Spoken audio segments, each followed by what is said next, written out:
Il rentre à la maison. L'enfant est rentré à la maison. Et quand l'enfant est arrivé là-bas, l'enfant est décédé. Alléluia. L'enfant est décédé. La femme a constaté que son enfant était décédé. Elle ne savait pas quoi dire à son mari. Elle n'est pas allée informer son mari du décès de l'enfant. Elle n'a même pas pleuré, cette femme. Elle s'est dit, moi je me rappelle bien que si j'ai eu cet enfant, c'est puisqu'il y a un homme de Dieu qui a prononcé des paroles de bénédiction sur moi. Je sais que cet homme de Dieu, il est quelque part, mais je vais aller le chercher, puisque c'est lui qui m'a créé le problème. Moi je vivais très bien, je n'avais pas d'enfant dans ma maison, mais comment maintenant, lui, il a prononcé une parole de bénédiction, effectivement, je suis contente puisque j'ai eu cet enfant, mais regarde, cet enfant vient de se décéder, et elle a trouvé bon d'aller trouver la personne par laquelle elle a eu cet enfant. Elle a dit, il faut qu'il m'explique. Qu'est-ce que moi j'ai fait pour qu'il puisse m'apporter un malheur comme ça dans ma famille? Elle commence à se dire ça en elle-même. Mais c'était une femme qui avait une foi très ferme. Alléluia.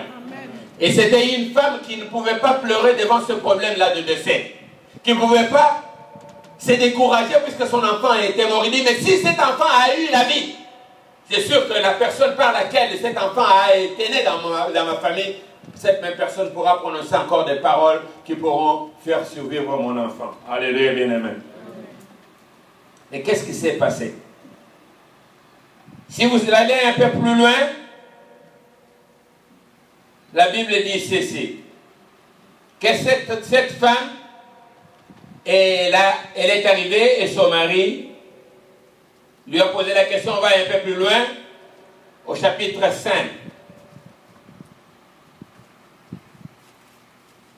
Vous êtes avec moi?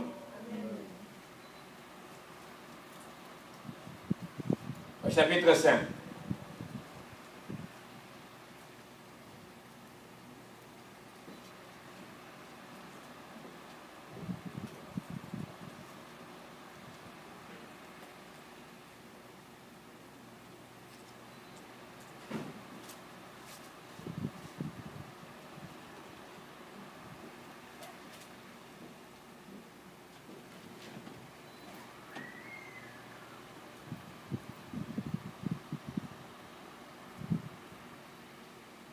Est-ce que vous êtes avec moi? Oui.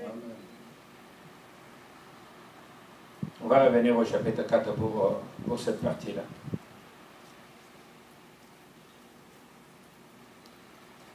Au verset 22.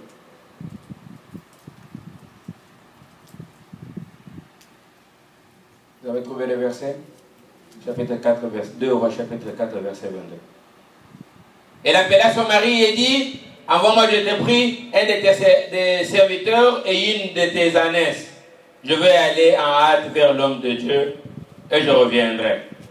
Elle lui dit, pourquoi veux-tu aller aujourd'hui vers lui? Ce n'est ni nouvelle lune ni sabbat. Elle répondit, tout va bien. Amen. Le tout va bien de cette femme ici, moi, dans mon cœur, chaque fois, je me dis, comment est-ce possible qu'il y a un mort? Ce n'est pas n'importe quel mort, mais c'est son propre fils qui est décédé. Cette femme dit, tout va bien. Alors que toi, il suffit tout simplement que tu aies un mot de tête, tu dis, ça ne va vraiment pas. Il suffit tout simplement que tu aies, je ne sais pas, un petit problème, tu dis, non, ça ne va pas dans ma vie. Tu te plains déjà de sa vie. Tu te plains de ce que tu n'as pas, ou tu te plains de ce que tu as comme malheur. Mais cette femme, elle dit tout va bien. Puisque c'est seulement quand il y a les jours de sabbat, ou quand il y a fête des lunes, qu'on peut aller chercher l'homme de Dieu. Elle dit non, non, je vais partir et puis je vais revenir. Alors qu'elle a laissé son fils mort dans sa maison. Le verset 23, il dit, tout va bien. Puis elle monta vers Carmel, là où se trouvait l'homme de Dieu. Alléluia, bien-aimé. Mais quand il est arrivé, l'homme de Dieu a compris, non, non, non, non, non, non. Cette femme-là ne peut pas s'empresser, ne peut pas venir comme ça s'il n'y a pas quelque chose qui n'a pas marché dans sa vie. Et cette femme, elle a tout simplement, il s'est prosterné devant l'homme de Dieu et elle a dit, mais qu'est-ce qu'il y a entre toi et moi, l'homme de Dieu? Moi, je vivais très bien chez moi. Tu es venu, tu as prononcé une parole de bénédiction pour moi. Oui. Je suis contente puisque j'ai eu un enfant. Mais regarde ce qui m'est arrivé. Cette femme, elle tenait à s'accrocher à l'homme de Dieu, à la parole qui sortait de la bouche de l'homme de Dieu. Alléluia. Amen. Il y a beaucoup de gens dans l'église qui veulent s'accrocher aux paroles qui se disent dans la rue. Si ton ami te donne un conseil, s'il te dit quelque chose, c'est ce conseil-là que tu vas suivre. Tu peux demander au pasteur, tu peux demander à un serviteur, et ce qui va te dire, non, ça sont des histoires, mais tu vas t'accrocher à ce que ton ami, quelqu'un qui ne connaît rien de la parole de Dieu va te dire à ce moment. Non, non, ce qu'il a dit là, c'est ça la vérité. Autrement dit, les enfants de Dieu perdent souvent leur bénédiction, tout simplement puisqu'ils s'accrochent à ce qui n'est pas édifiant, à ce qui ne donne pas la vie, à ce qui ne donne même pas le vrai espoir. Puisque l'espoir des hommes, ce n'est pas le vrai espoir que nous avons besoin. Nous avons besoin de l'espoir de ce que Dieu est capable de faire dans notre vie. Ton ami va te faire des promesses, il va te dire des choses, mais ça c'est selon ton ami, mais ce n'est pas selon Dieu. À moins que cette personne, ton ami ou quelqu'un de tes proches puisse faire référence à la parole de Dieu à ce moment-là, tu vas dire, il a fait quand même référence à la parole de Dieu. Puis la parole de Dieu, elle est vérité, la parole de Dieu, elle est véridique, la parole de Dieu, c'est elle qui va faire quelque chose pour moi. Alléluia, bien aimé. Mais Élisée a dit à cette femme, oui, ton enfant est décédé. Ok, ça va. Moi, je vais rester. Tu peux partir avec Géhazi. Elle a dit pas question. Elle a refusé. Elle a refusé. Elle a dit non, je ne peux pas accepter que Géhazi puisse aller, que je puisse aller là-bas. Géhazi ne pouvait pas accepter, mais il acceptait quand même. Il a dit, mais prends ce bâton, va avec. Alléluia, bien-aimé. Regarde un peu la question qu'a posée cette femme à Élisée, au verset 28. Tu es là? Alors elle dit, et je demandais un fils à mon Seigneur. N'ai-je pas dit, ne me trompe pas? Et je demandais un fils.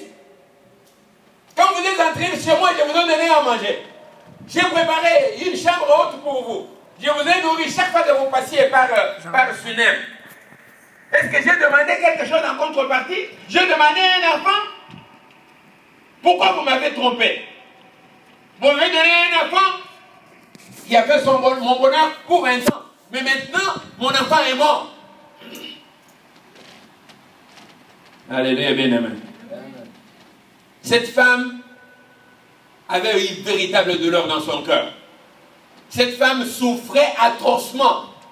Quand elle s'est présentée devant Élisée, elle était, je dirais, en même temps triste et en même temps fâchée contre Élisée. Et moi, je ne t'ai rien demandé. Tu es venu maintenant susciter en moi cette peine qui ne pourra jamais me lâcher toute ma vie.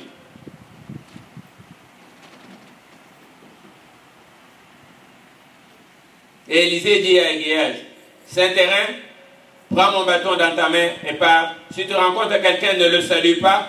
Et si quelqu'un te salue, ne lui réponds pas. Tu mettras mon bâton sur le visage de l'enfant.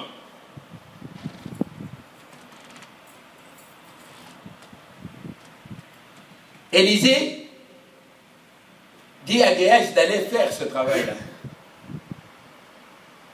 Alléluia, bien-aimé. Mais la femme avait confiance en Élisée.